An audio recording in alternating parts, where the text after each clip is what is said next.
Hello guys, Sunday morning. So இன்றைக்கி வந்து காலையில் சிம்பிளான ரெசிபி தான் பண்ணோம். ராகி மால்ட்டும் ஏபிசி ஜூஸும் குடித்தோம். ஸோ அதுக்கப்புறம் மதியானம் கொஞ்சம் வெயிட்டாக சாப்பிட்லாம் அப்படின்னு நினச்சோம். ஸோ அதனால் நான் இன்றைக்கி வந்து பாயாசமும் சோயா இருந்தது. சோயா வந்து யாருமே சாப்பிடல. ஸோ அதுலேயும் ஒரு ரெசிபி பண்ணலாம்னு நினச்சோம். ஸோ ஃபர்ஸ்ட் அதுக்காக வந்து 2 கப் பாலும் 2 கப் தண்ணியும் ஊற்றி வச்சுட்டேன்.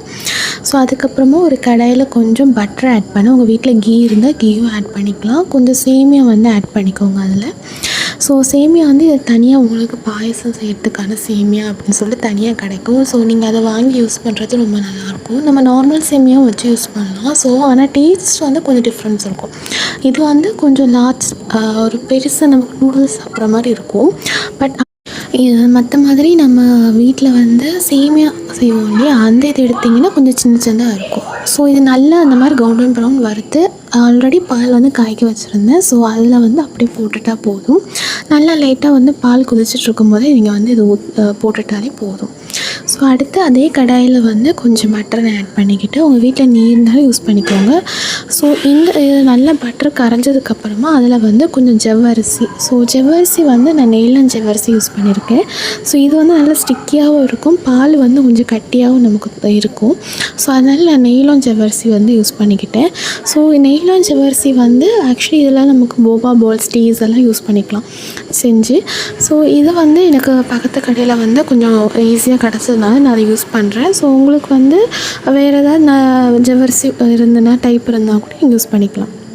ஸோ இது இந்த மாதிரி நல்லா பொரிஞ்சு வரணும். அதில் வந்து பொரிஞ்சு எப்படி வெடிக்கும். ஸோ அந்த மாதிரி இருக்கும் போது தான் எடுக்கணும். அதுக்கு முன்னாடி நீங்கள் எடுத்துட்டிங்கன்னா சரியாக வேகாது. ஸோ இதை வறுக்கிறது வந்து இதனாலனா கரெக்டாக நமக்கு வெந்து கிடைக்கும். ஷார்ட் பீரியட் ஆஃப் டைம் நம்ம கொஞ்சம் நேரம் வச்சாலே போதும், கேஸ் வந்து சேவ் ஆகும். அண்ட் அதே இதில் பட்டரை கொஞ்சம் கூட ஆட் பண்ணி அதில் வந்து முந்திரியும் கிஸ்மிஸும் ஆட் பண்ணிக்கிட்டேன். ஸோ முந்திரி நல்லா கோல்டன் ப்ரௌன் ஆனதுக்கப்புறமா தான் நீங்கள் வந்து கிஸ்மிஸ் ஆட் பண்ணணும். ஸோ நீங்கள் கிஸ்மிஸ் வந்து லைட்டாக வந்து பலூன் வரும்போது ஸ்டவ் ஆஃப் பண்ணிடுங்க.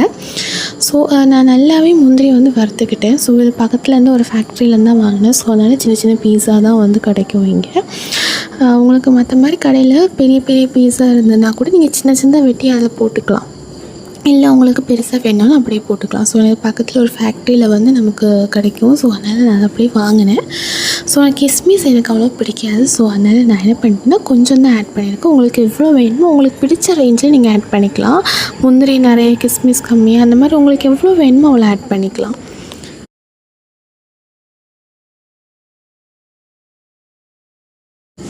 இப்போ வந்து கிஸ்மிஸை நல்லா வறுத்து இந்த மாதிரி பலூன் ஷேப்பில் வரும். இதை வந்து நம்ம வறுத்து சைடில் அப்படியே ஒதுக்கி வச்சிடலாம். நம்ம லாஸ்ட்டாக தான் வந்து ஆட் பண்ண போகிறோம். ஸோ இதை அப்படியே நம்ம நல்லா ஒருக்கோட எல்லாமே சேர்த்து ஃப்ரை பண்ணி எடுத்து ஒரு சைடில் ஒதுக்கி வச்சுருங்க. ஸோ இந்த பாயசத்தில் நான் வந்து யூஸ் பண்ணுற ஒரு சீக்ரெட் ரெசிபி தான் இது. 3 ஏலக்காய், அப்புறம் ஒரு 2 கிராம்பு. ஸோ கிராம்பு இதெல்லாம் வந்து மோஸ்ட்லி கல்யாண வீடு அந்த மாதிரி இடத்துல தான் போடுவாங்க. ஸோ இதை வந்து ஒரு சின்ன கவரில் போட்டு நல்லா வந்து இடிச்சிருங்க. ஸோ நல்லா வந்து பவுடர் ஆகணும். உங்கள் வீட்டில் மிக்ஸி இருந்தாலுமே நீங்கள் மிக்ஸி வச்சு பொடிச்சிக்கலாம். ஸோ சப்போஸ் உங்கள் வீட்டில் ஏலக்காய் பொடியும் மற்ற மாதிரி க்ளோவ் பொடியும் தனியாக இருந்தது அப்படின்னா நீங்கள் தனியாகவே வந்து போட்டுக்கலாம். கொஞ்சம் ஒரு பிஞ்ச் க்ளோவ் பொடி போதும். உங்களுக்கு எவ்வளோ ஏலக்காய் வேணுமோ அவ்வளோ ஆட் பண்ணிக்கலாம். மோஸ்ட்லி நமக்கு 2 to 3 தான் வந்து ஃப்ளேவராக கொடுக்கும். உங்களுக்கு வந்து ஏலக்காய் ஃப்ளேவர் வேண்டாம் அப்படின்னா ஒன்று போடுங்க. அது வந்து உங்களுக்கு இப்போ பிடிக்காது அப்படின்றப்போ அப்படியே போட்டுக்கலாம். ஸோ நான் எல்லாமே வந்து ஸ்டவ்வில் அப்படியே வச்சு போட்டுட்டேன். ஸோ பால் நல்லா மீன்ஸ் லைட்டாக கொதிக்க ஸ்டார்ட் ஆகும்போது நீங்கள் இந்த ஏலக்காய் பொடி அதில் போட்டு நல்லா மிக்ஸ் பண்ணிடுங்க. ஸோ இந்த மாதிரி நல்லா தண்ணியாக தான் இருக்கும். நல்லா கொதித்து வரும்போது உங்களுக்கு வந்து கரெக்டாக ஆயிரும். ஸோ நான் வந்து கொஞ்சம் இனிப்பும் போட்டுட்டேன். அடுத்த ரெசிபிக்கு வந்து நான் வந்து சோயா எடுத்துருந்தேன். ஸோ சோயா வந்து நான் குழம்பு வைக்கலாம் அப்படின்னு நினச்சேன். ஸோ அதனால் கொஞ்சம் சூடாக வந்து தண்ணி வச்சுக்கோங்க. நல்லா சூடாக இருக்கணும் தண்ணி. அதில் 1 கப் நான் சோயா எடுத்து அப்படியே போட்டுட்டேன். கொஞ்சம் உப்பும் தண்ணியில் போட்டு நல்லா சூடு பண்ணிக்கோங்க. நல்லா பாயில் ஆகிற தண்ணியில் தான் நம்ம போடணும். ஸோ இது வந்து சோயா நமக்கு வந்து நல்லா கட்டியாக இருக்கும். இது டேரெக்டாக நம்ம குக் பண்ணோன்னா இதே கட்டியில் தான் இருக்கும். ஸோ 1 கப் தண்ணியில் போட்டு நல்லா வாஷ் பண்ணணும். சோயாக்குள்ளே வந்து நிறைய அழுக்கெல்லாம் இருக்கும். ஸோ இதெல்லாம் ரிமூவ் பண்ணுறதுக்காக தான் நம்ம வந்து தண்ணியில் போடுறோம்.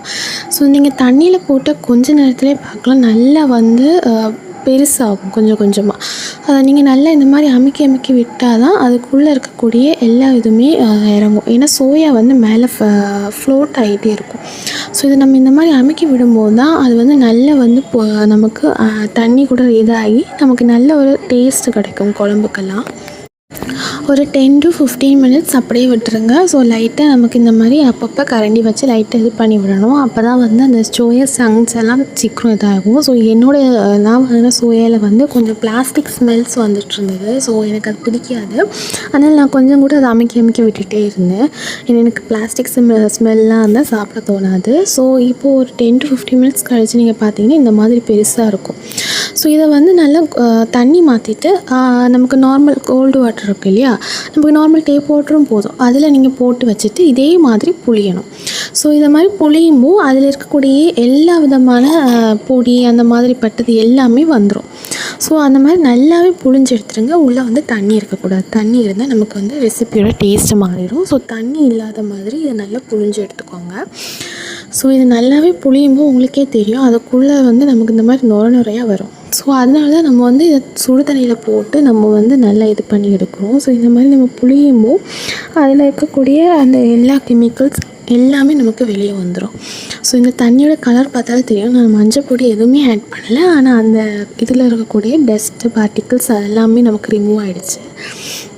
ஸோ இந்த மாதிரி பசையாக வரும் அதுக்குள்ளே இருந்தேன். ஸோ இது வந்து நார்மல் தான், சோயா நமக்கு நார்மலி வாங்கவும் உள்ளது தான். ஸோ இதை செய்கிறதுக்காக 2 வெங்காயம், தக்காளி, கொஞ்சம் கருவேப்பிலை, பின்ன அரைக்கிறதுக்காக வந்து கொஞ்சம் தேங்காய், ஒரு பாதி மூடி தேங்காய் அண்டு கொஞ்சம் கருவேப்பிலை, கொஞ்சம் கிராம்பு, பட்டை, கொஞ்சம் சோம்பு, அப்புறம் அன்னாசி பூ அது இருக்குல்ல அது, அப்புறம் கொஞ்சம் முந்திரி நீங்கள் லாஸ்ட்டாக அரைக்கும்போது போட்டாலும் போதும். கொஞ்சோண்டு பட்டரும் நெய்யும் உங்கள் வீட்டில் இருக்கிறது நீங்கள் யூஸ் பண்ணிக்கலாம். ஸோ அதில் இந்த தேங்காய் எல்லாமே போட்டு நல்லா வறுத்துருங்க. தேங்காய், பட்டை அதெல்லாம் போட்டு வறுத்து இந்த மாதிரி நல்லாவே வறுந்து வரணும். ஸோ அதே கடாயில் கொஞ்சம் கூட எண்ணெய் ஊற்றி கொஞ்சம் கடுகு, அப்புறமா கொஞ்சம் சோம்பு, உங்கள் வீட்டில் சோம்பு இருந்தாலும் நீங்கள் சோம்பு போட்டுக்கலாம், இல்லைன்னா வேண்டாம் ஸ்கிப் பண்ணலாம், கடுகு மட்டும் போதும். ஸோ கடுகு நல்லா பொரிஞ்சதுக்கப்புறமா அதில் வந்து நம்ம வெட்டி வச்சுருக்க வெங்காயம் இதெல்லாம் போட்டுருங்க. நான் 2 வெங்காயம் எடுத்திருக்கேன்.